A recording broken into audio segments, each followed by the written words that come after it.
Here we go. Okay, so these are the charts. As I say, these are commonly used. You know, I think, like I was just saying, if you're in industry, my guess is you'll use a computer program, or you might use these for simpler cases.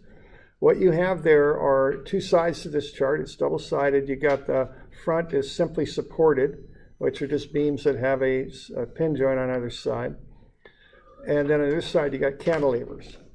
So the first thing to know on this is just be darn sure you're using the proper side of the table, okay? I mean, don't, you know, be sure that whatever you're using here matches the support system you've got for your beam. And then you've got loads. Now we've got standard points here, A on the left, B on the right. So you got slope at A, slope at B, maximum deflection, and then the deflection at C, which is the center, okay? So that's the standard information you get on here. All right, now for the cantilever, you've got the slope at B and the deflection at B. So for the cantilever, you're getting the information for the ends of the beam. Now, if you go and get a real chart, you know, out of a textbook or something, you'll get more information than this. You'll probably get an equation for the deflection at any point and the slope at any point. Just for, you know, we didn't really need that for what I do with them, so I didn't put that on there. But that if you can find better charts than these, I guess is what I'm saying. All right, so let's have a look at these. Let's do a couple with these charts. All right, let's say on 915, we've got a 4x6 beam there. We've got E, which is the common E for steel, 29 times 10 to the 6 psi. And we've got, I figure up I at 74 inches to the 4. Let's find delta B and theta B. Now, as I was saying, the really important thing, or one important thing about doing the imperial system, which are the English units, is to convert, okay? So that we got a few things here that we got to convert. So I got to take that 8 feet and get that into inches. So everything in pounds and inches is what I want. So before I even start on one of these English ones, I get everything in pounds and inches. Okay, I don't even want like kips. So a kip is 1,000 pounds, 3 kips per foot. See, I don't want kips per foot. I don't want pounds per foot either. I want pounds per inch, so it'll match my other units. Okay, so 250 pounds per inch. So 3,000 pounds per foot is 250 pounds per inch. The 4 kip load on the end is 4,000 pounds. So I just do that right off the bat when I'm doing the English system stuff. Now this is a fairly straightforward example here because you use, I think there's a fancy word for it as superposition, I think, but it's not a big deal. It just means you can take a cantilever with a distributed load and look at the effects of that and add it to a cantilever with a point load at the end and add them together. That's really all you got to do with this. So you just find 2 cases on your chart. So be sure you're on the cantilever side. And I think you can use the third one down and the one at the very top. So the one at the very top and the third one down, and you just add the effects together. That's all you got to do. Okay. So I've got the cases on the tables there. So we got theta B for a distributed load there is WL3 over 6EI. L is just the length of the beam. Delta B is WL4 over 8EI. And then for a cantilever with a load at the end, we got theta B, which is the slope, is PL squared over 2EI. And delta B is PL cubed over 3EI. Okay. And then we just add those effects together. That's really all you got to do. Okay. And it's up to you to supply the sign on these. I didn't do anything for sign on these. Now, obviously, these are both going to make that beam sag. Okay. So they're going to be negative. Or at least both the slope and the deflection will be negative because what will happen to that beam is it'll go down like that. So it'll have a negative slope. Down right is negative. And of course, the delta will be negative too. Okay.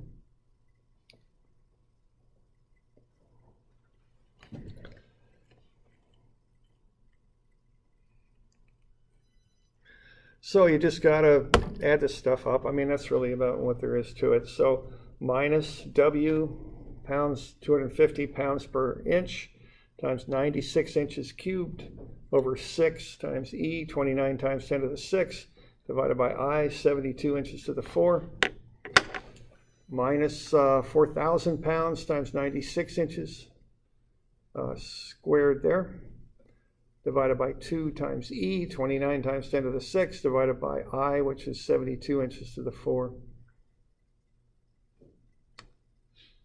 And so you get negative 0.0177 radians minus 0.0088 radians. And that's negative 0.0265 radians, which is negative 1.52 inches, or excuse me, degrees. So that's probably a model there for a porch. That might be a way to think about that. If you've got a cantilever porch, sometimes in a house you'll just take those floor joists and just push them out and make a cantilever kind of porch out of that, second story or something like that. So, and maybe the 3 kips per foot is the weight of the structure itself, so that would be a distributed load. And then maybe you've got a railing on the end of that adds some weight at the very end, and it's a nice sunset and you're having a party, so you got everybody right on the rail there kind of leaning up, looking out. Actually, a friend of mine's an architect. He designed a house in Los Angeles kind of like that. He actually was asking me about the deflection on it a little bit. So, so that might be a condition like that. So you want to know, what's the slope on that thing going to be? And the answer to these particular set of calculations here is 1.52 degrees. So you kind of have to see if you could live with that,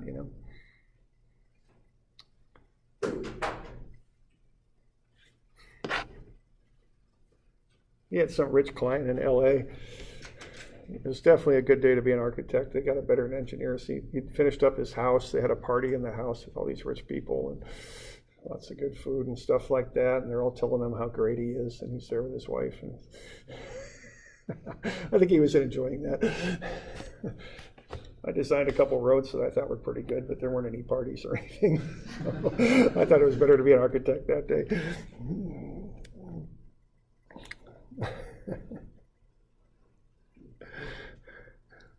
Okay, so we good with that? And then the delta is the same deal. You just plug the stuff in and add it up. Okay?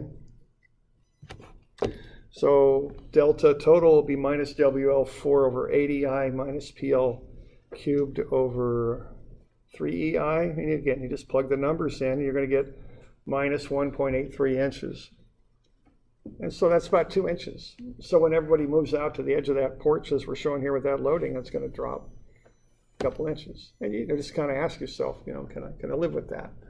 Now, in the mechanical world, that might be a little bit more complicated question, because if you got machinery and stuff coming off of this, can I live with that? Might be a little bit more complex of a question than it would be for a civil,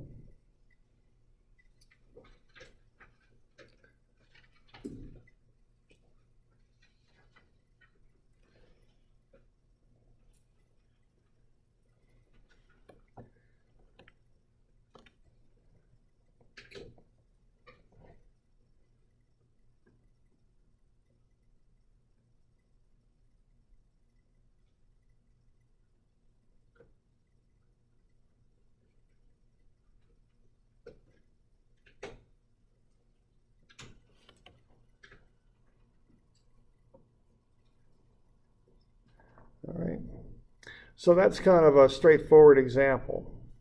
Now there's also tricks you got to learn with this stuff, okay? So why don't we look at a couple tricks here. We won't finish this all up today, but let's at least start with this.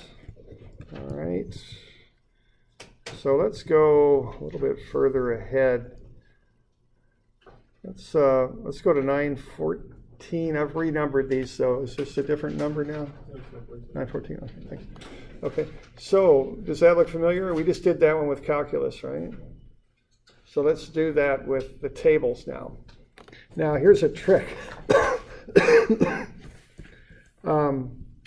So on 914 here, we've got that same cantilever, no load from A to B, and then a load from B to C.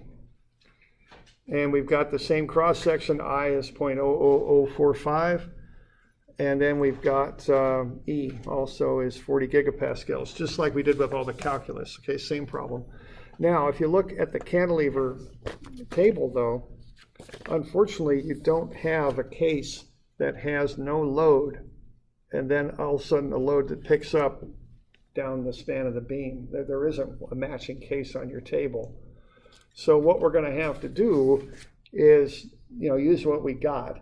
Now, if you look at the third one down, we do have a cantilever with a full load on it, distributed load. And if you look at the fourth one down, we do have a cantilever with a partial load on it. So what we can do is start with this case and see what the deflection would be for this case. And then what do you suppose we're going to do with this one? Subtract it, yeah, see. So you can work these tables a little bit. Obviously, they can't come up with a table for every possible thing you might encounter, so you kind of have to figure out how to use them creatively. So we're going to come up with this, and then we're going to subtract that. That's how we do it, okay? Is everybody okay with that business there? Okay.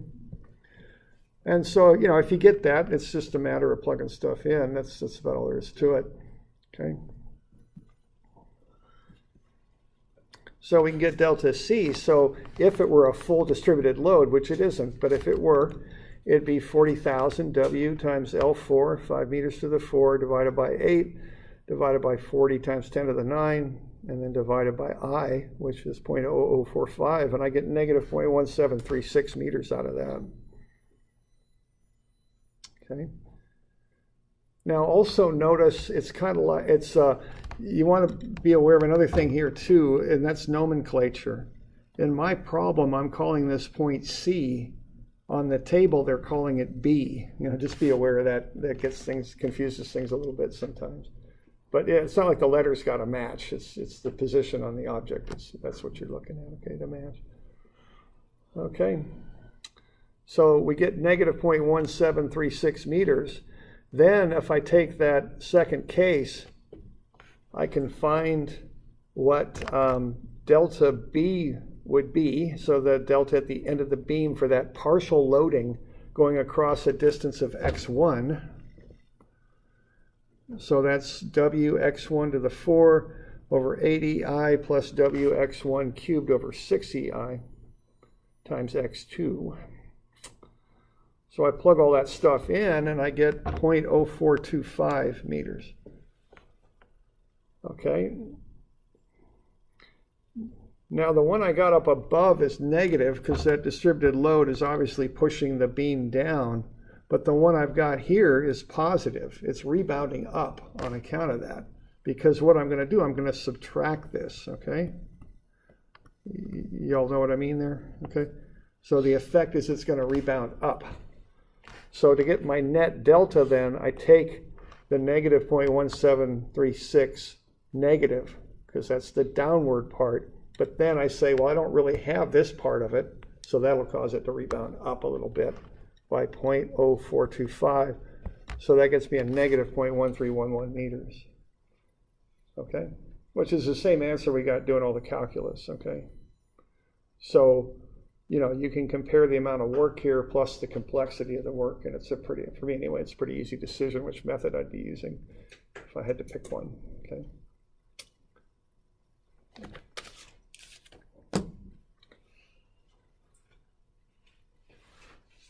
So are we doing all right with that? Any questions on that bit? So that's one trick. There's another one I'll show you here too, but I'll do that tomorrow. Why don't I get you a few of these to be working on for, you can turn these in next week, Tuesday.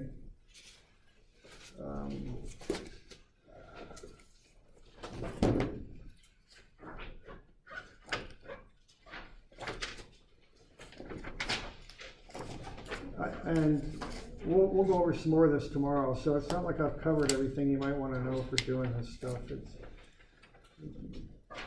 So what do we got here?